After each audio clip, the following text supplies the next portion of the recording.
నమస్తే అండి. ఈరోజు మీ వీడియో ద్వారా ఒక గొప్ప వ్యక్తిని పరిచయం చేయబోతున్నాను. అతని పేరే హాజీ గారు. తను మన డ్యానియల్ ఫౌండేషన్ వాలంటీర్. తను సిఆర్పిఎఫ్లో ఏఎస్ఐగా చేస్తూ దేశ రక్షణతో మన దేశాన్ని కాపాడుతున్నారు.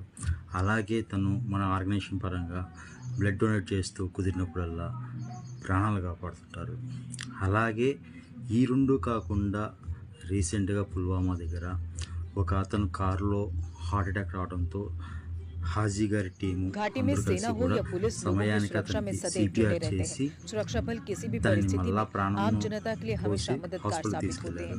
ऐसा ही कुछ आज पुलवामा में देखने को मिला, जहां पुलिस और सीआरपीएफ के जवानों ने काकोरा पुलवामा में समय पर सीपीआर देकर एक व्यक्ति की जान बचाई। जेकेपी और सीआरपीएफ के जवानों ने कार्डियक अरेस्ट से पीड़ित एक व्यक्ति जो कि कार चलाते समय हार्ट अटैक का शिकार हुआ था, कुछ समय पर कार्डियोपल्मोनरी